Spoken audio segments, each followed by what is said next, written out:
How's it going today, guys? Well, we're back at the Power Stroke 7.3 liter. How's it going, tubes? Well, we're back. We're gonna see if we can do a first startup. Blake's gonna explain to you exactly what we've done here, because I believe I could sit there and do all the work and he could just sit there and watch me, or he could do all the work and I could sit there and coach him and he learns something. So, Blake, without any ado, what did you do to this thing? Well, we changed the batteries. We went to the Everstarts. Yep. We checked the air filter.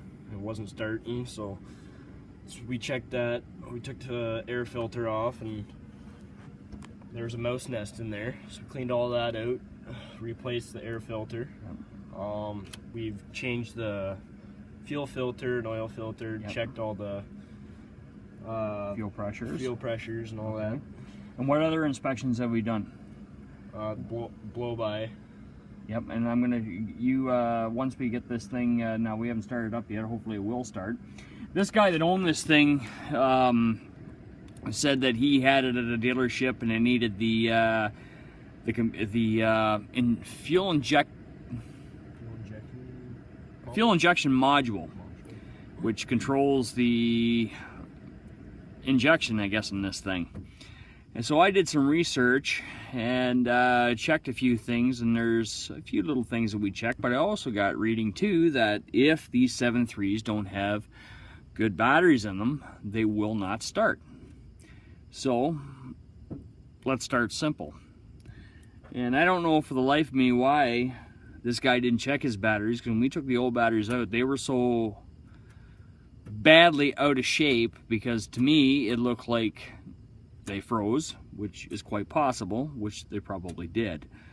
So anyways, we ran a few other checks, and you know, the thing that blows my mind, and either than it's a little wet down there right now because when we changed the fuel filter, and the fuel filter is right there, and then your water drain off and everything is right down into here, and 90% of these right here, there is a sensor right there, a TTC sensor or something like that. I can't remember what it's called, but 90% of that, there's that sensor, and then there's the oil pressure switch at the bottom. These things are based on oil pressure, and that's how they inject their fuel, is oil pressure.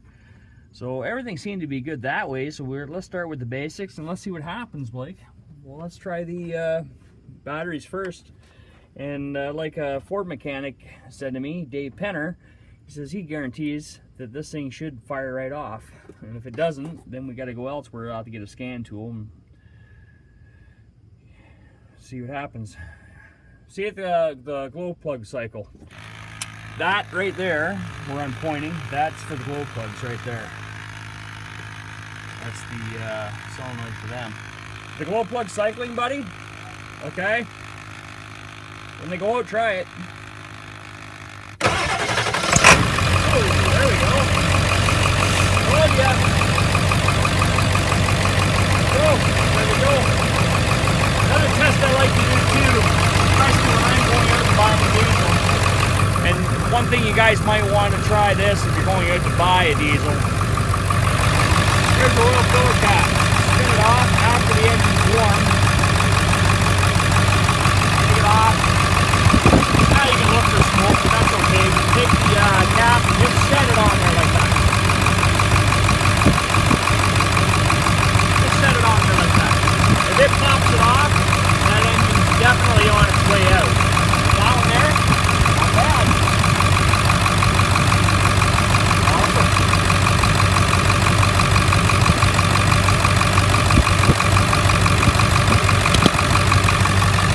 There we go, guys.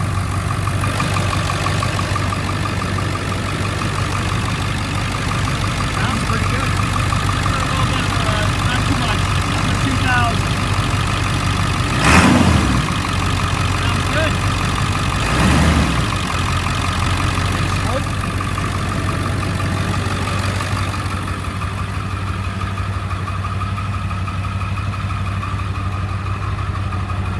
Do it again. Again. No smoke at all. Awesome deal. You have happy? Right on. Shut her off for a minute. We're not exactly sure what we're going to do with this truck yet. We were going to fix it, but it needs a transmission and needs a whole whack of body work in a box. So we're not exactly sure what we're going to do with this one yet, if we're going to use it for parts or buy another truck and use the parts off of it. But we're going on Wednesday night to have a look at another truck, and it's a Lariat, 4-door short box. So we're going to see what the best of the two are. And my guess, by the looks of the pictures that the guy sent me, I'm pretty sure that we're going to fix the other one. But we still have a damn good engine, and we have some nice parts that we can use off of this one, because yeah, it's in pretty decent shape. Anyways, guys, that's about all I got for you right now, but this is going to happen more or less in the winter. This is just screwing around because we have a little bit of off time. September for me is kind of it's a hit and miss thing, because the winterizing really doesn't kick in yet. But October will get here, and then we're going to get right busy for about a month, month and a half, 2 months. And then things are going to slow right down again. But we have lots of awesome projects happening through the winter this year. We have some boat builds we're doing. We have some truck builds we're doing. Lots of interesting things to keep you guys to stay tuned, hopefully. Anyways, guys, if you like this video, please comment, rate, and subscribe. Thanks for watching, and we'll talk to you again. Cheers.